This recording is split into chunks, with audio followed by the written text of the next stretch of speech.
The main hall of the Galactic Combat Academy stretched wide enough to fit 3 battleships side by side. Today, it was packed with thousands of alien cadets, all pushing forward to see the massive holographic display that floated in the center of the room. The annual rankings were about to be posted, and everyone wanted to know where their species stood among the galaxy's warriors. Stood near the back of the crowd, his arms crossed over his chest.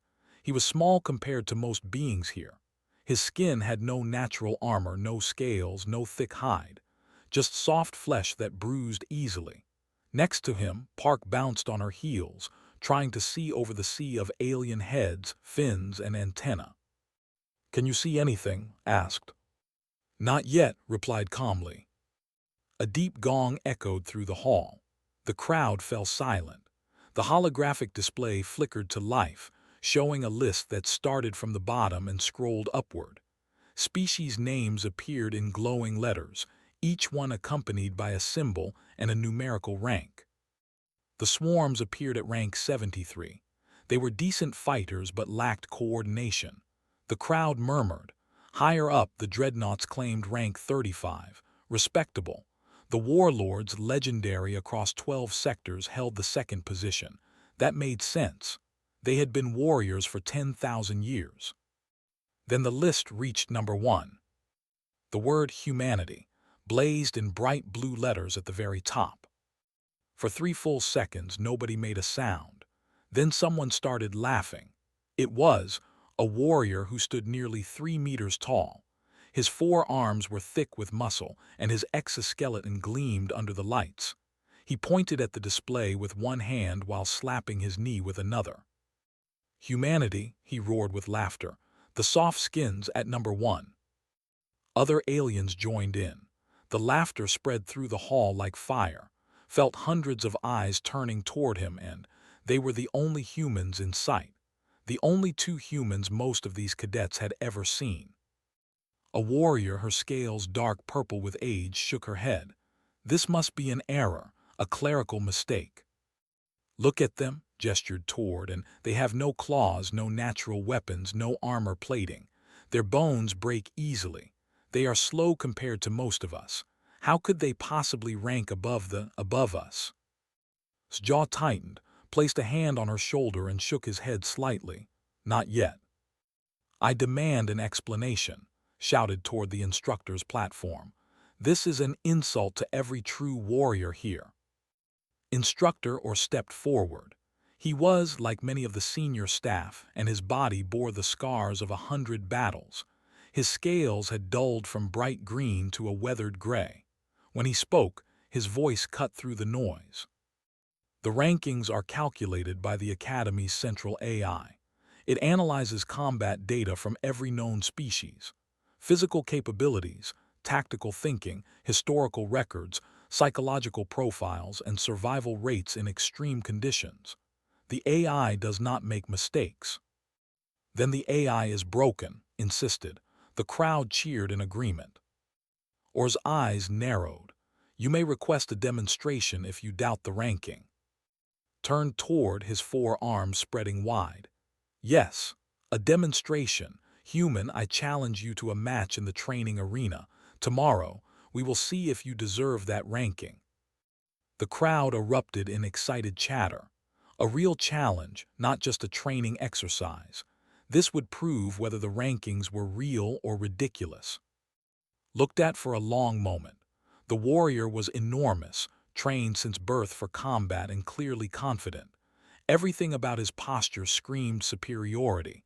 Had seen that confidence before in different forms on different faces. It always ended the same way.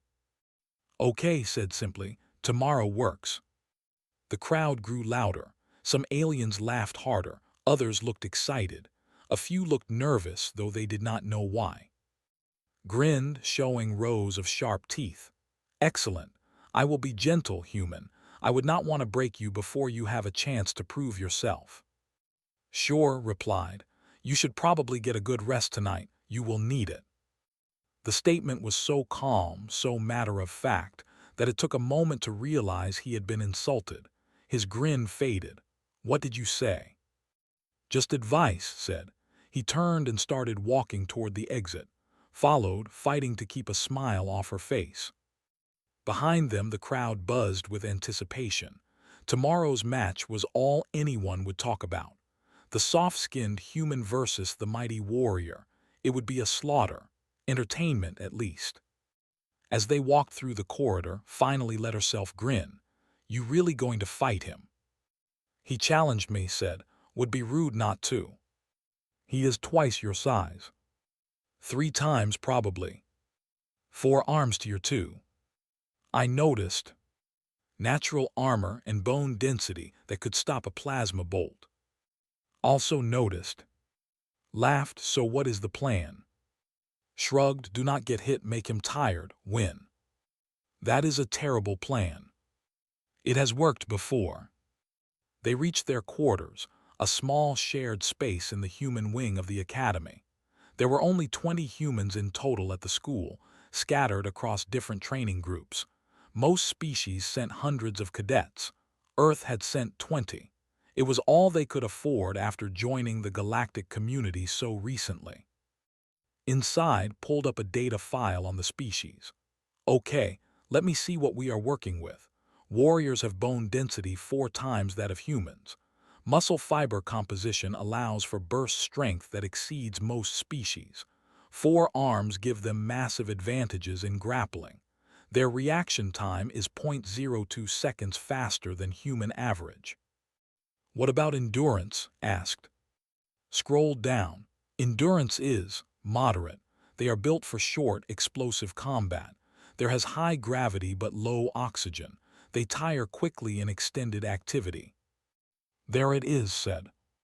"You are going to run him down, like an ancient persistence hunt." "Something like that." Close the file. "This is crazy, you know that, right?" "Maybe." "The entire academy is going to watch you get destroyed." "Maybe not." There was a knock on the door. Opened it to find instructor or standing in the hallway.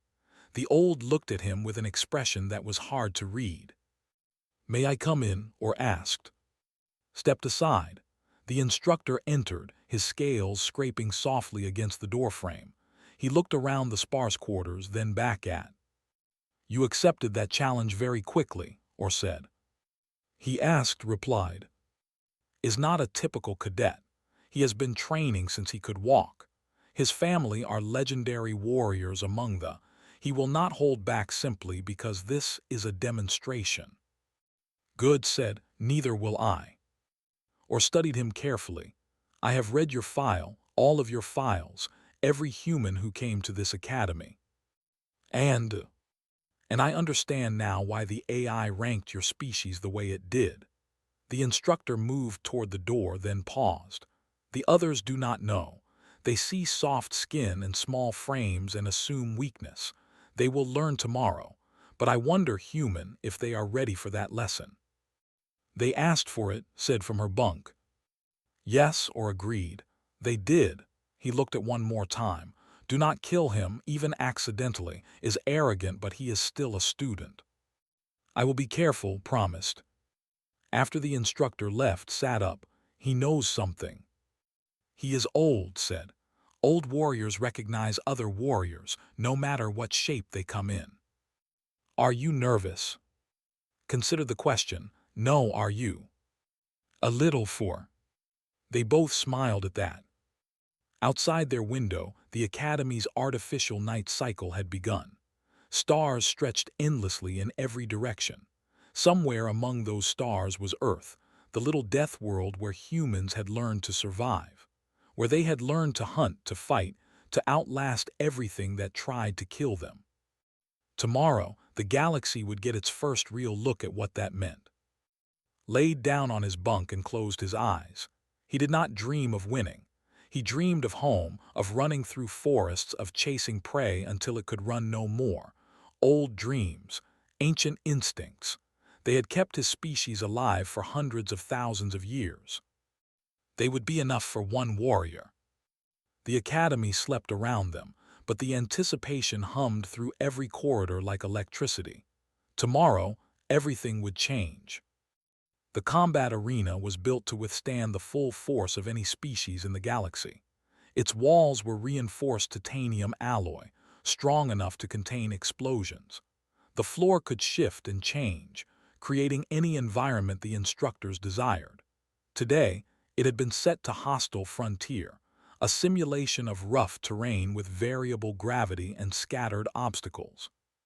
Every seat in the viewing area was filled. Thousands of alien cadets pressed against the railings, their eyes fixed on the arena floor below. Some held recording devices. Others took bets. The energy in the room was electric with anticipation. Entered first, and the crowd erupted in cheers. He wore full combat armor, dark plates that covered his chest and shoulders but left his forearms free to move. He carried no weapons. He would not need them against a human. His arms were weapons enough. He raised all four fists to the crowd, and they roared louder. Entered from the opposite gate. He wore only standard academy training gear, a simple gray bodysuit with light padding.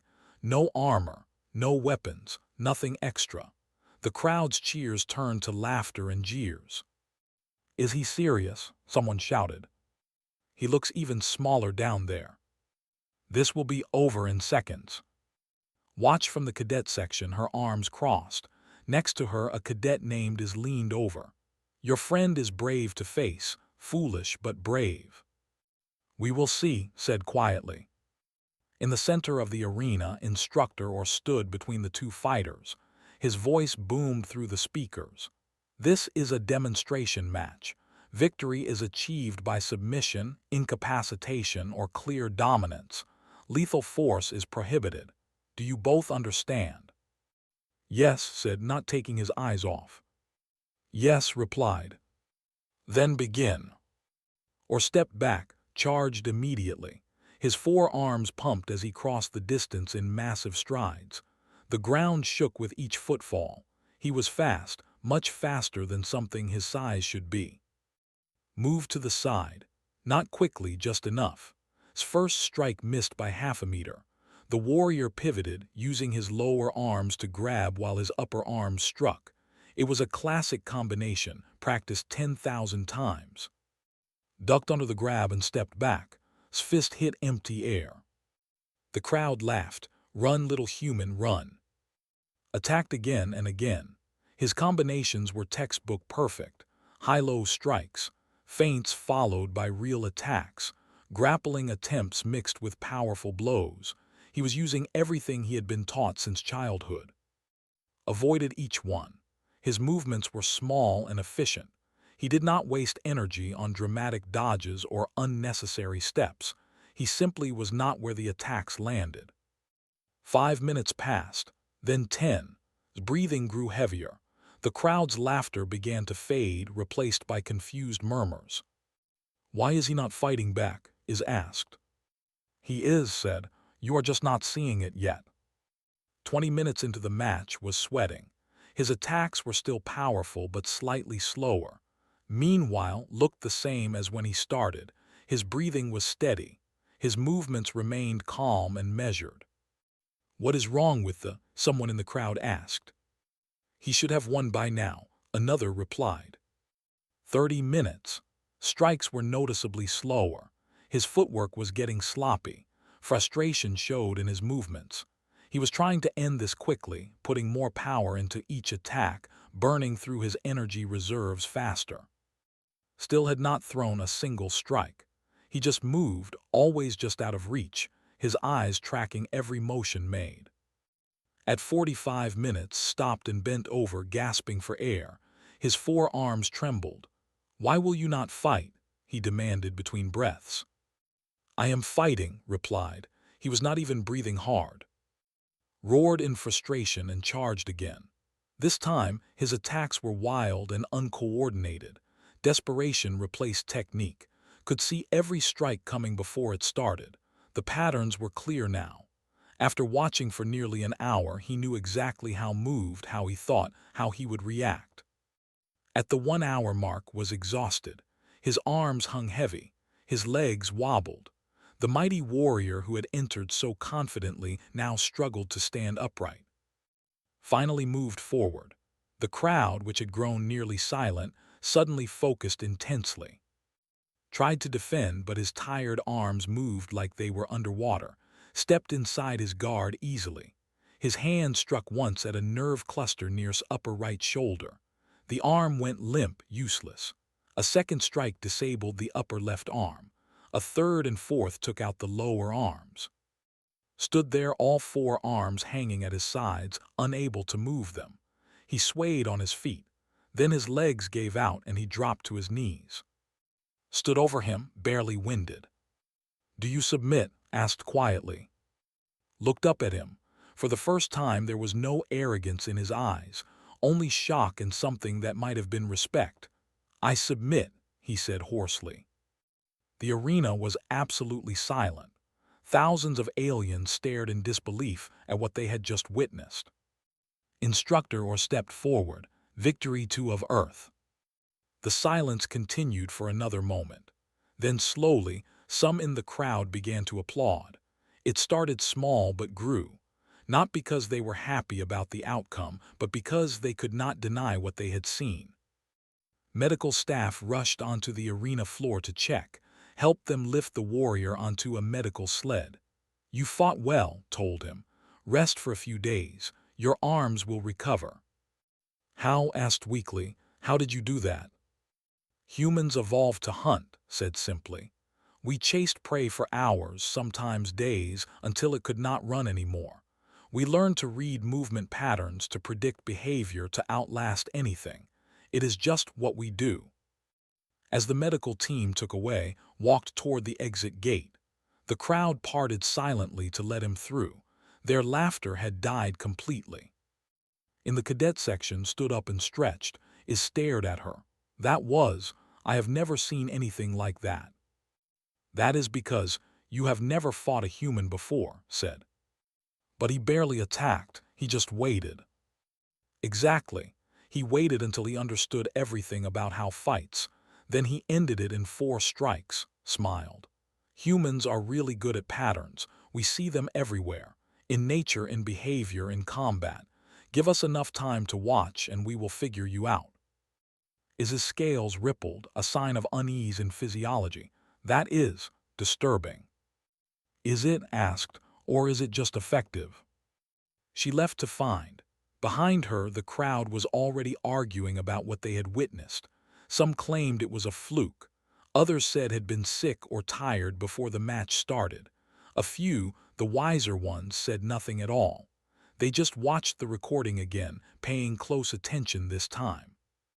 Waited in the corridor outside the arena, found him leaning against the wall, drinking water. "Feel good?" she asked. "Feel tired," he admitted. "An hour of constant movement is still an hour of constant movement." "But you won." "I did what I needed to do." Footsteps echoed behind them. Instructor or approached, his expression unreadable. "That was educational," he said. "He asked for a demonstration," replied. "And you gave him one. However, I fear you may have created a new problem." "What problem?" "Several species are now demanding team matches. They believe that while a human might defeat a single opponent through endurance, multiple attackers would overwhelm you," or paused. "They want to test that theory." And exchanged glances. "How many?" asked. "A squad, 6 elite cadets from 6 different species, all working together," or looked at them seriously. "They are treating this as a formal challenge. The Academy will allow it, but you may choose teammates. How many humans are you willing to involve?" "4 of us," said immediately. "Me and Myra." "Against 6, or asked." "Humans are used to fighting outnumbered," said. "It is kind of our thing." Or shook his head slowly. "I wonder if these cadets understand what they are asking for." "Probably not," admitted, "but they will learn." As they walked back to their quarters, the Academy's communication systems buzzed with activity. News of the match spread rapidly.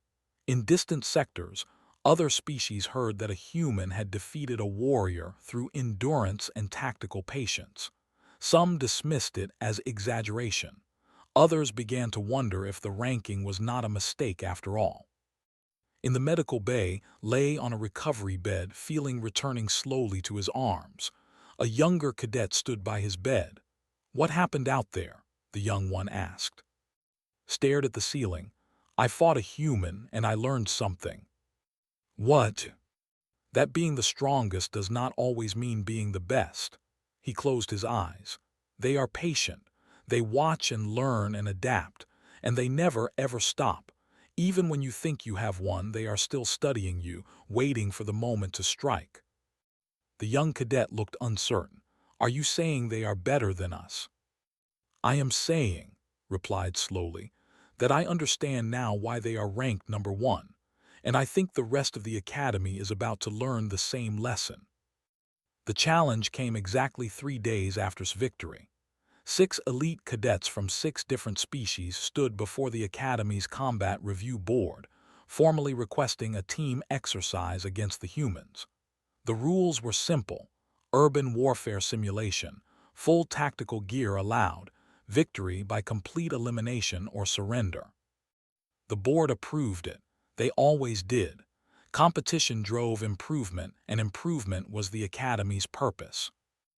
Park and Myra gathered in their planning room. Was tall for a human, with steady hands that made him the best marksman among them. Myra was shorter, stockier, built for close combat and field medicine. Together, the 4 of them represented different specialties, but they all shared the same basic training. "So who are we fighting?" asked, pulling up the roster on a. Read the names aloud. Stealth Specialist, another but focused on heavy weapons. On, a Psychic Coordinator. Han, a Speedster. X, a Shield Bearer. And a Tracker. "That is a well-balanced team," Myra observed. "They picked specialists who cover each other's weaknesses." "Good," said. "That means they are taking us seriously." "Should we plan out specific tactics?" asked. Shook his head. "No detailed plans. We make a framework and adapt as we go." Smiled. "Plan to have no plan." "Plan for the plan to fail," corrected. "Because it always does. The first contact with the enemy destroys every strategy, so we train to adapt instead of trying to predict everything." They spent the next 3 days drilling scenarios but not practicing set tactics. Instead, they practiced communication. Hand signals from ancient Earth militaries. Simple codes that could be spoken quickly. Ways to coordinate without lengthy explanations. They practiced switching roles instantly, covering for each other, adapting to chaos. On the day before the match, an alien reporter approached Myra in the training hall. "Do you think your team can win tomorrow?" Myra wiped sweat from her face. "We will find out tomorrow." "But you are outnumbered, 6 against 4. "Yes." "And they are all elite specialists in their fields." "Yes." "So you must have a very good plan." Myra smiled. "We have a saying on Earth: everyone has a plan until they get punched in the mouth. The key is not having the perfect plan. The key is being able to keep fighting after the plan falls apart." The reporter looked confused. "That seems like a strategy designed to fail." "No," Myra replied. "It is a strategy designed to survive failure. There is a difference." The match began at midday. The simulation created an urban environment, 3 square kilometers of buildings, streets, and rubble. The alien team entered from the north gate. The humans entered from the south. In the observation room, hundreds of cadets watched multiple screens showing different camera angles. Instructor or stood among them, his arms crossed. "The alien team is moving into formation immediately," a cadet commented. "Very professional." On screen, the 6 aliens moved like a trained unit, vanished into the shadows using his stealth capabilities, took point with his heavy plasma cannon. On stayed in the center, her psychic abilities allowing her to coordinate the others wordlessly. Han scouted ahead at impossible speeds. X's energy shield covered their advance. Followed, reading environmental signs for any trace of the humans. "Perfect execution," another observer said. The humans will not stand a chance against that coordination. Or said nothing, he just watched. The human team moved differently. They did not maintain a tight formation. Instead, they spread out, using buildings for cover, moving in ways that seemed random but kept them within supporting distance of each other. Climbed to a high position, Myra moved through the streets, circled wide to the west, stayed mobile, never remaining in one place long. The alien team reached what they calculated was the center of the human territory. They set up a perfect ambush position, aimed his cannon down the main street. X's shield covered the approach. Hid in a building, ready to strike from behind. It was textbook tactics. Then shot out the support beam of a building 2 blocks away. The structure groaned and collapsed, creating a massive dust cloud that covered half the street. The alien team's visibility dropped to almost zero. "What was that?" shouted into his communicator. "Environmental manipulation," On replied, trying to sense through the dust with her psychic abilities. "They are using the terrain against us." Before the dust settled, came through a side alley and threw 3 grenades into their position. The aliens' visual and auditory senses overloaded. X's shield flickered as he lost concentration. Myra burst through a different entrance. The aliens expected her to shoot. Instead, she slid under X's dropping shield and struck him with a stun baton at close range. The big warrior went down hard. One down. Tried to strike from behind using his stealth, but had predicted the angle. He had been watching the shadows, reading the barely visible distortions. He ducked under S's attack and countered with a nerve strike that paralyzed the S's attacking arm. Before could recover, disabled him with 3 more quick strikes, 2 down. Han tried to use his speed to overwhelm S's position.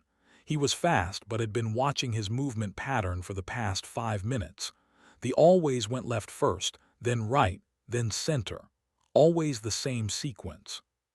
Fired where Han was going to be, not where he was. The stunner bolt caught the speedster mid-step, 3 down. The psychic coordinator suddenly realized her team was falling apart. She tried to rally but the humans had already split them. Turned his heavy cannon towards last position, but she was not there anymore. She had moved the instant after throwing the grenades. The cannon blast destroyed an empty building. Spun, trying to track her, but the weapon was too heavy, too slow. Came up behind him and placed a shaped charge on his power pack. "I would not move if I were you," she said calmly. Froze 4 down. That left and on. The tracker and the psychic tried to retreat to regroup, but the humans had already surrounded them. Not in a tight circle, but in positions that covered every escape route. Raised his weapon, looking for a target. Myra stepped out into the open, her weapon lowered. "You are outnumbered now, 2 against 4. You can surrender or we can continue." Reached out with her psychic senses and felt the calm certainty radiating from all 4 humans.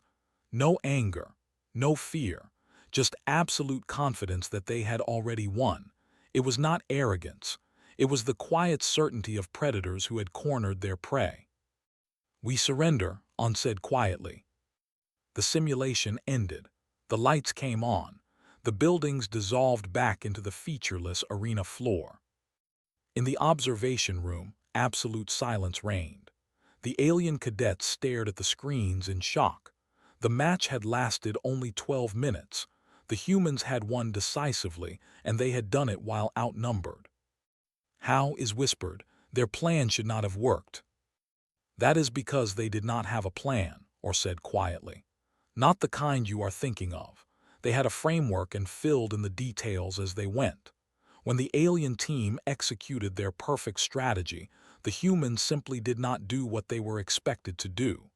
They used the environment, created chaos, and adapted faster than the aliens could respond."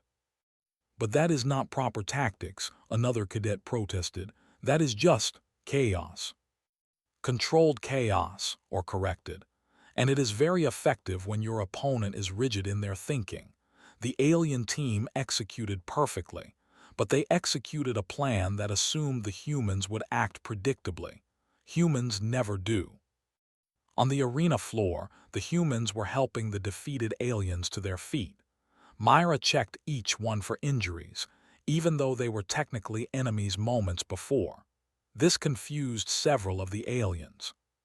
"Why do you help us?" X asked, rubbing his head where the stun baton had hit. "Because the fight is over," Myra replied simply. "You are not my enemy now. You are just someone who got hurt during training." Looked at his disabled power pack. "You could have just shot me." "Could have," agreed, removing the shape charge. "But this was faster and safer. Why risk you dodging a shot when I can just make your weapon useless?" Hand, still dizzy from being stunned, looked at. "You predicted where I would go." "You have a pattern," said. "Left, right, center. Same every time. It is a good pattern against most opponents, but once someone sees it, you become predictable." The speedster looked troubled. "No one has ever predicted my movements before." "Maybe they were not watching long enough," suggested. "Humans watch. It is what we do best." Approached, still rubbing his paralyzed arm. "You knew I was there. My stealth technology is military grade." "I saw the shadow distortion," explained. "It was very slight, but if you know what to look for, stealth technology leaves signs. Heat shimmer, light refraction, tiny movements in the air. You were very good, but nothing is perfectly invisible." "You have fought stealth units before." "Not personally, but my species has. We share information. We learn from each other's experiences. Every human soldier knows what to look for because humans who fought stealth units documented it, studied it, and taught others." On the psychic looked at all four humans. "I could sense your emotions during the fight. You were calm, all of you. Even when we thought we had the advantage, you were calm. Why?" Myra answered. "Because we train for things to go wrong. We expect plans to fail.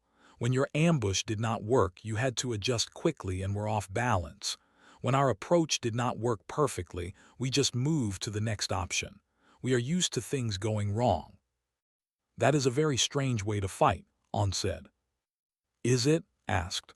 "Or is it just realistic? How many battles actually go according to plan?" The psychic had no answer to that. Later that evening, Instructor filed his report on the match. He noted the humans' unconventional tactics, their adaptability, and most importantly, their psychological conditioning. They did not fight to execute a perfect plan. They fought to survive an imperfect reality.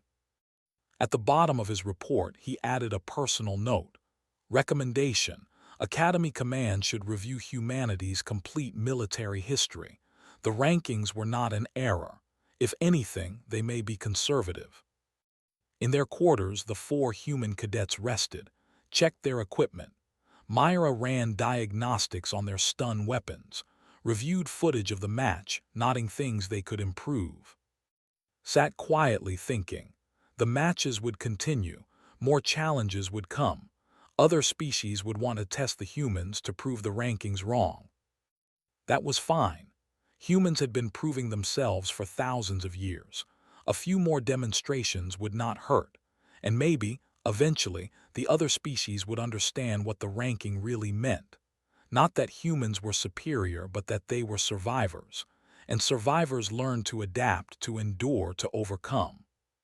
It was just what they did. The Academy's high command met in a secure conference room 3 days after the team match. 5 senior officers sat around a circular table, their forms representing 4 different species.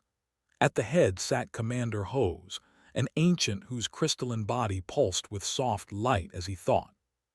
Instructor stood before them, a data projector hovering at his side.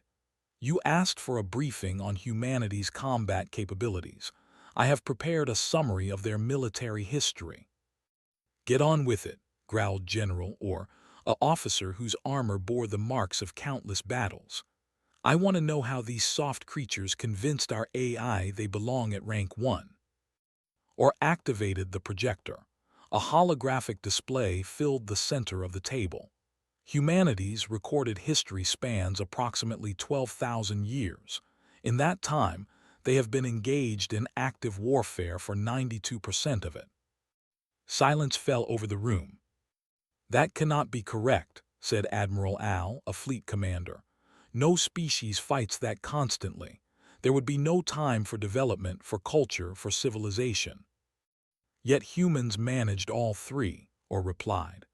They built vast civilizations, created art and philosophy, advanced their technology to space-worthy levels, all while constantly fighting each other. He changed the display. A timeline appeared, covered in red markers. Each marker represented a war. There were thousands of them, overlapping, running continuously from the earliest recorded history to the present. "How many wars?" Commander Hose asked quietly. "Approximately 14,000 documented conflicts, ranging from small tribal skirmishes to planet-wide total wars. That number only includes conflicts large enough to be historically recorded. Local violence and minor battles are uncounted." General Orr leaned forward. "What did they fight over? Resources, territory?" "All of those," Orr said, "but also religion, ideology, honor, revenge, and sometimes reasons that seem incomprehensible to us. They fought over which economic system was superior. They fought over theological differences within the same religion. They fought over historical grievances centuries old." The display changed again, showing Earth's surface. Different regions lit up with different colors, each color representing a distinct human culture or nation. At any given point in their history, humans were divided into hundreds or thousands of separate groups, each with their own identity, beliefs, and interests. And they fought each other constantly, or paused. Most species develop unified planetary governments before reaching space. Humans reach space while still divided into nearly 200 separate nations, many of which were actively hostile to each other. "That is insane," Admiral Al said. "How did they advance their technology with such division?" "Through competition," Orr replied. "Human technological development was driven primarily by military necessity. They advanced rapidly because each group feared falling behind the others. In just 600 years, they went from simple chemical explosives to nuclear weapons capable of destroying their entire planet." He pulled up another display, showing a graph. "This chart compares the rate of weapons development across known species. Humans developed advanced weapons technology 4 times faster than the galactic average." Commander Ho's crystalline form darkened with concern. "They weaponized their own planet's destruction." "Multiple times," Orr confirmed. "At the height of their Cold War period, they possessed enough nuclear weapons to render their planet uninhabitable several times over. They stood at the brink of self-annihilation for decades." "But they did not destroy themselves," observed Colonel, a strategist whose psychic abilities made her especially dangerous in tactical planning. "No," Orr agreed.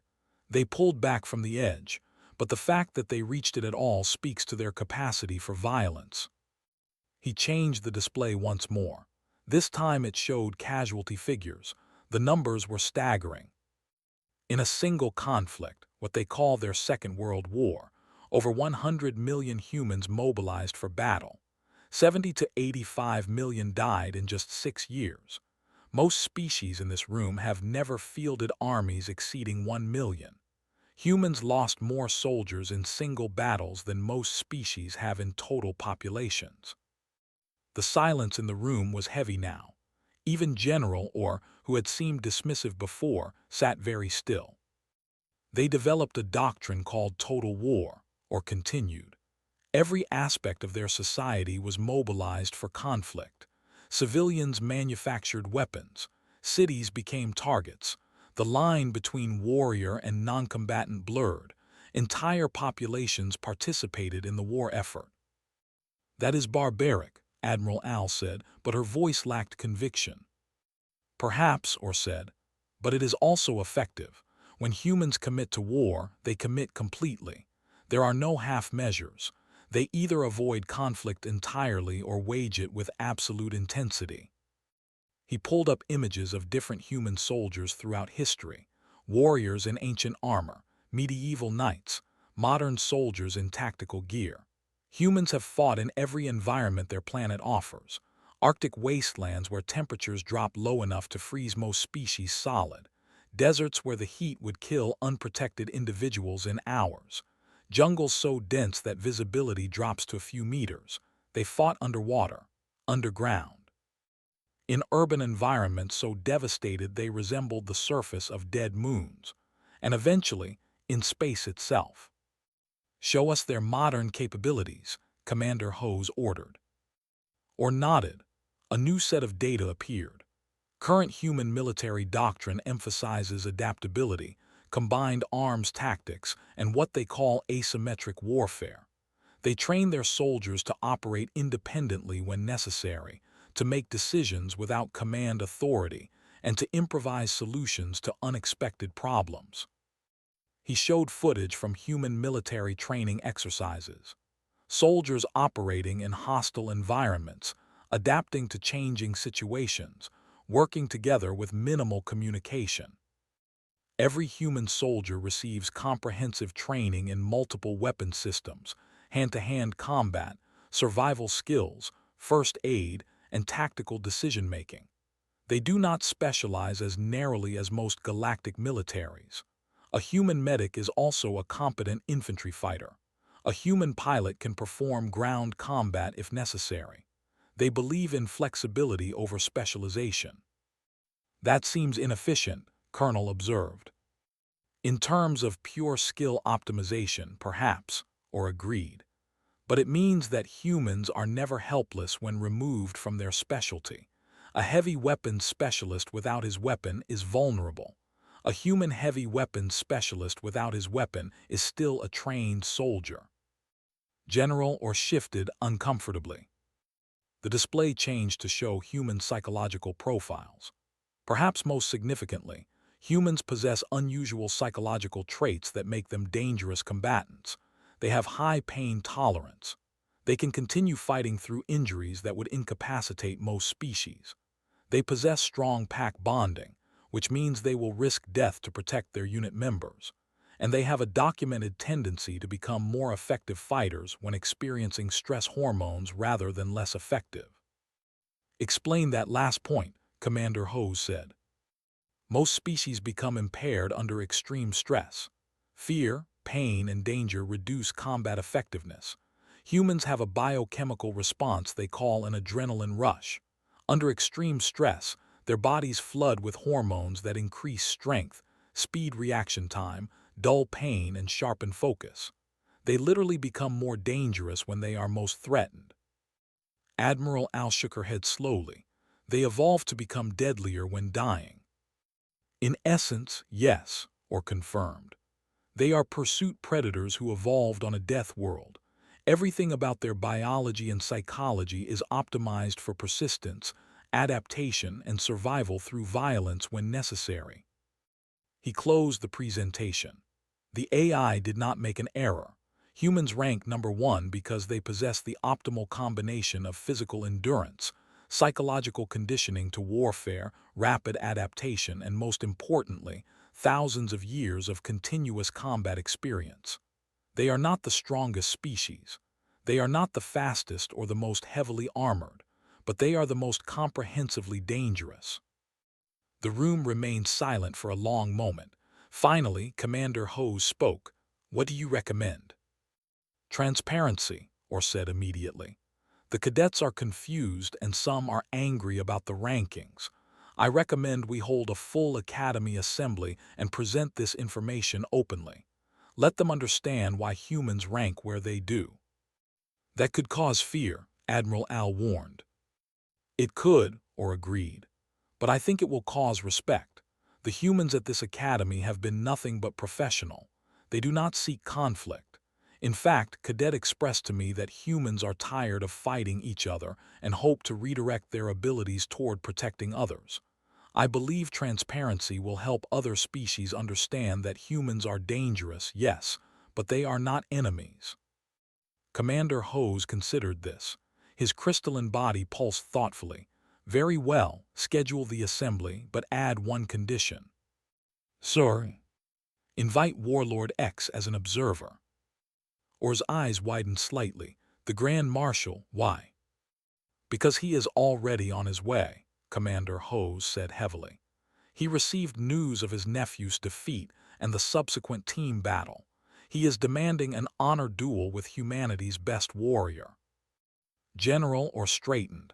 X is 200 years old. He has won 500 duels. He has never been defeated. I am aware, Commander Hose said, which is why we need the assembly first. If humans are to face one of the galaxy's legendary warriors, everyone should understand what they are really seeing. Meanwhile, in the human quarters, sat with and Myra. They had just received word about the coming assembly and the challenge that would follow. A legendary warlord wants to fight one of us, said. That is either a great honor or a terrible problem. Both said quietly. Who will fight him? Asked. They looked at each other. The answer was not obvious, was tactical, was precise. Myra was technical, but was creative, unpredictable, willing to take risks that others would not. Should do it, Myra said. Blinked, why me? Because X is legendary. He has fought for 2 centuries. He has seen every technique, every strategy, every conventional approach. Myra smiled slightly. You are not conventional. You fight like you are making it up as you go. That might be exactly what we need. Nodded slowly. She is right. An old warrior has patterns, habits built over centuries.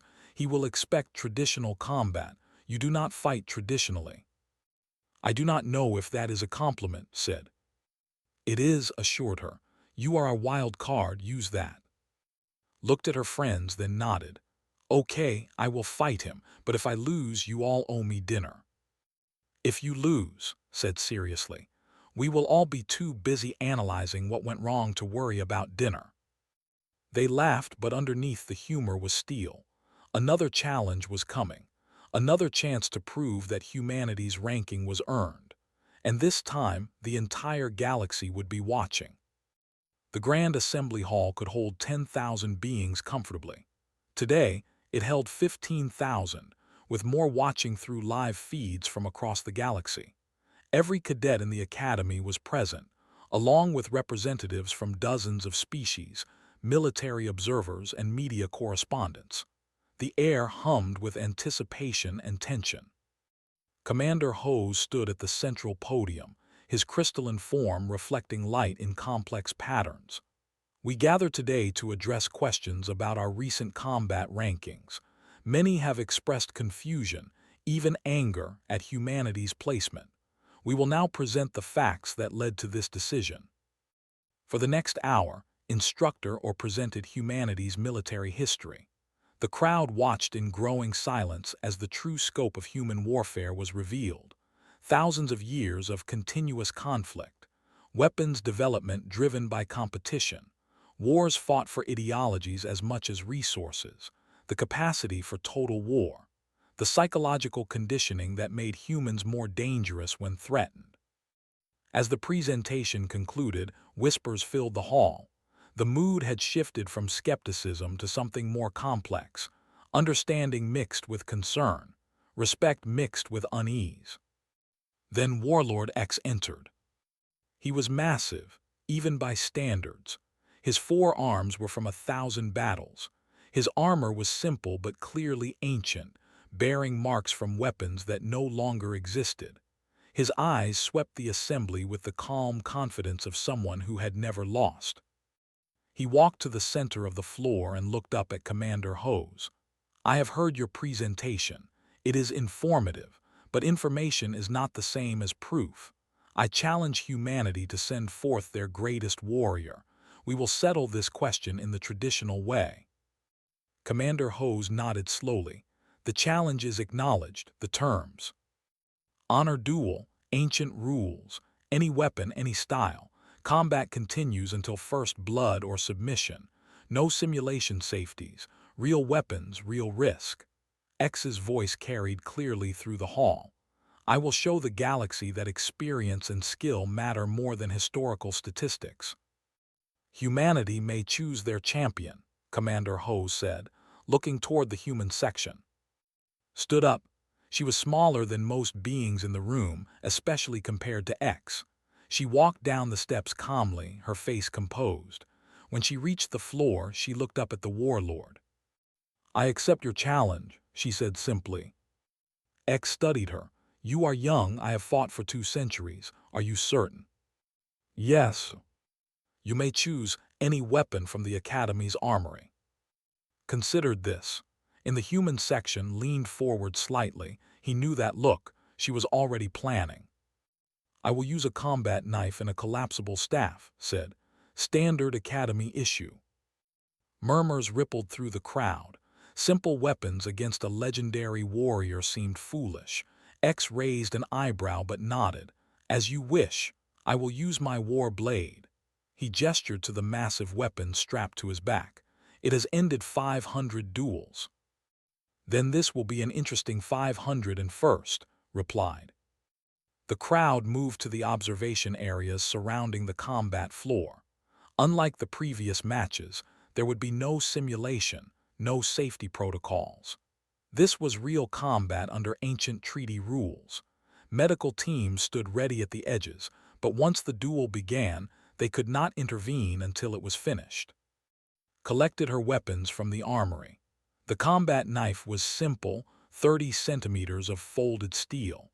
The staff collapsed to the size of a baton but extended to nearly 2 meters when activated. Both were practical, basic tools.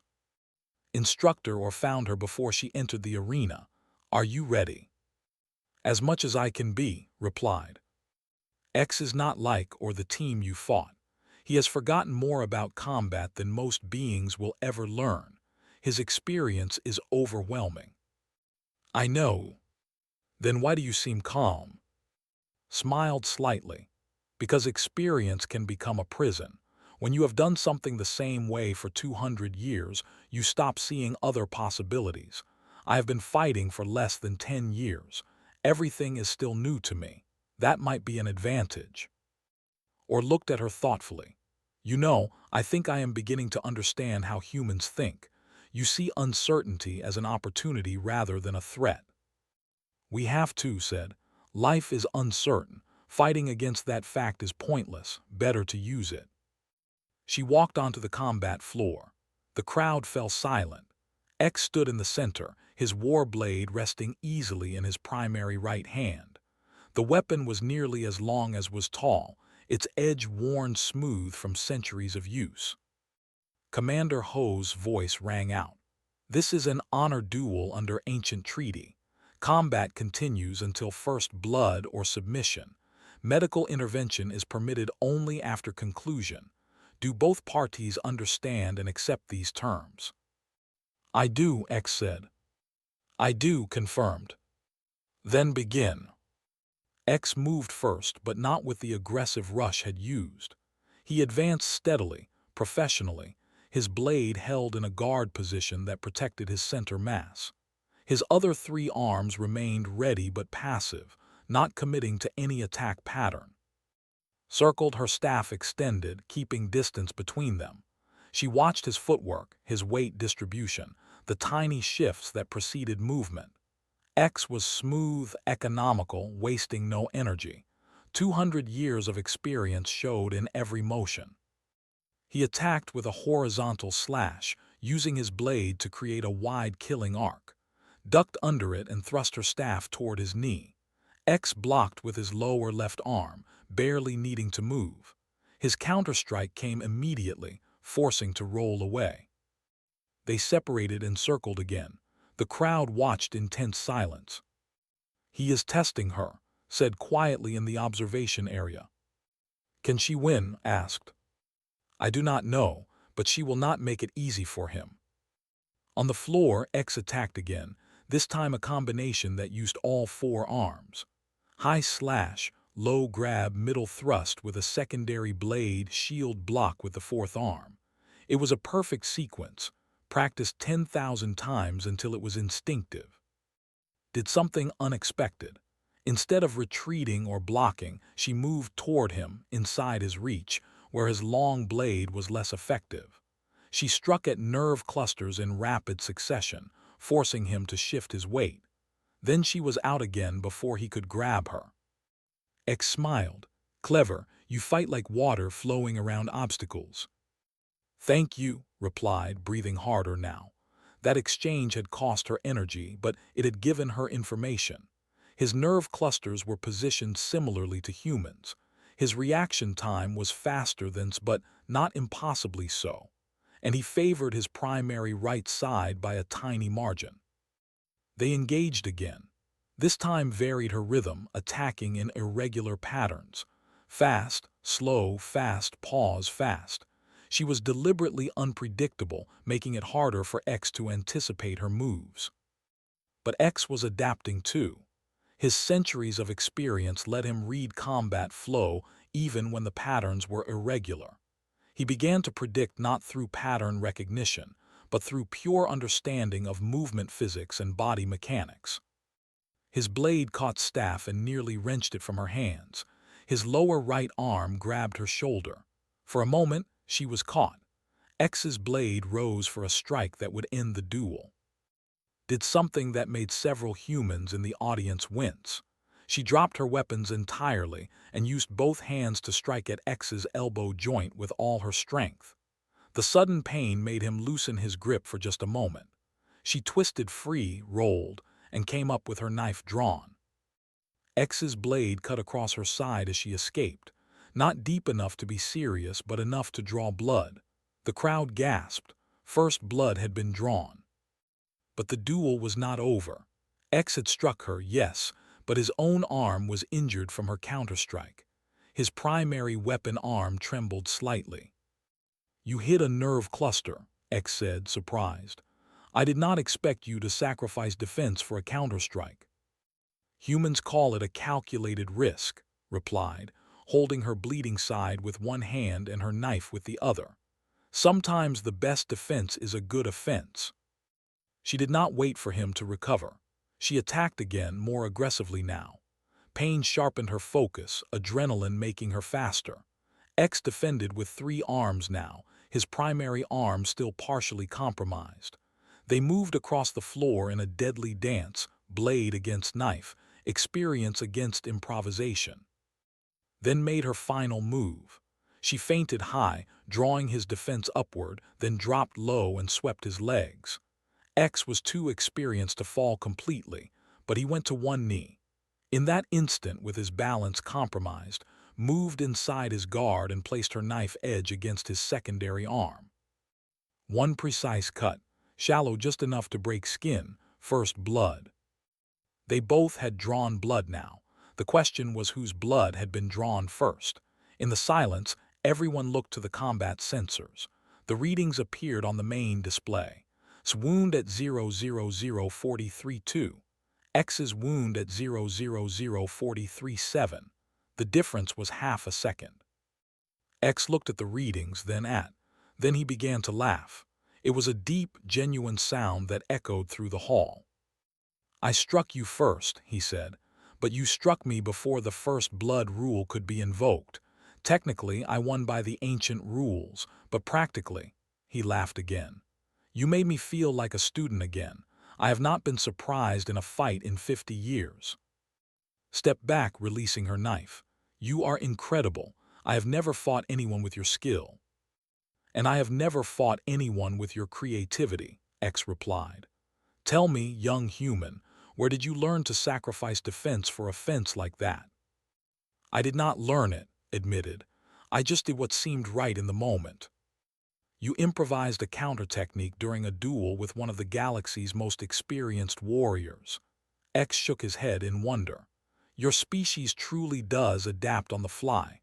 The ranking is earned, human, earned honestly." Medical teams rushed forward to treat both fighters. Side wound was shallow but painful. X's arm was bruised but functional. As they were being treated, Commander Hose addressed the assembly. "You have now seen what humanity represents, not through statistics or history lessons, but through demonstration. Cadet fought one of our galaxy's legendary warriors and, though technically defeated, proved that humanity's ranking is based on real capability. He paused. But I want to emphasize something important. Being the most dangerous does not mean being the most valuable. Every species brings unique strengths to our galactic community. The rankings measure combat effectiveness, not worth. Stood and spoke from the audience. If I may add something, Commander. Hose gestured permission. Humans spent thousands of years fighting each other because we were alone. We thought our planet was all that existed, but now we know we are part of something larger. Looked around the hall. We would rather use everything we learned protecting our friends than destroying our enemies. We are good at fighting, yes, but we would prefer not to fight at all. The hall was quiet as his words settled over the crowd. X, his arm now bandaged, spoke up. The human speaks truth. I came here to disprove their ranking through combat. Instead, I learned that their ranking represents something different than I thought. Not aggression, but adaptation. Not cruelty, but resilience. These are warriors who have been forged by hardship, but they are not eager for more hardship. That makes them wise warriors, not just dangerous ones. Over the following weeks, the atmosphere in the academy changed. Alien cadets began approaching humans not with mockery but with curiosity. They wanted to train together to learn human tactics and adaptability techniques. The humans, in turn, learned from their alien counterparts. Patience, discipline, coordination. And X developed an unlikely friendship. The old warrior became a mentor, teaching her techniques he had learned across 2 centuries. In return, she showed him how to break out of rigid patterns, to see combat as something fluid rather than structured. One day, a young alien cadet approached nervously. "Can you teach me how humans train?" Smiled, "Sure, but I should warn you, human training is not about being the strongest or fastest. It is about getting back up when you are knocked down, over and over again. Are you ready for that?" The alien nodded. "Good," said, joining them. "Because that is the real reason we are ranked number 1. We are too stubborn to stay down." Weeks turned to months. The Apex Combatants list still glowed in the main hall, with humanity at the top. But its meaning had changed. It was no longer a source of resentment or mockery. It was a reminder that strength came in many forms, and that the deadliest warriors were often those who preferred peace. In the training halls, humans and aliens worked together, preparing not for war against each other, but for the challenges that awaited them among the stars. Different species with different strengths, united by shared purpose. The list remained, the rankings stood, but they were no longer about hierarchy. They were about understanding, respecting differences, learning from each other. And somewhere in a quiet corner of the academy, sat with his friends and looked out at the stars. "Do you think we changed anything?" he asked. "We showed them who we are," replied, her side still healing. "That is something." "Is it enough?" Myra smiled. "It is a start, and starts are important. Everything begins somewhere." They sat together in comfortable silence, 4 humans far from home, surrounded by alien friends they had earned through demonstration, through honesty, through shared struggle. The galaxy was vast and full of dangers they could not yet imagine. But they would face those dangers together, not as ranked species on a list, but as allies who understood each other's strengths and weaknesses, as friends who had learned to fight beside each other rather than against each other. The Apex Combatants list remained displayed in the hall behind them, but its purpose had evolved. It was no longer about who was strongest. It was about knowing who you could count on when things got difficult. And in that sense, every species on that list was number 1 at something. Humans just happened to be number 1 at never giving up. And sometimes, that was exactly what the galaxy needed most.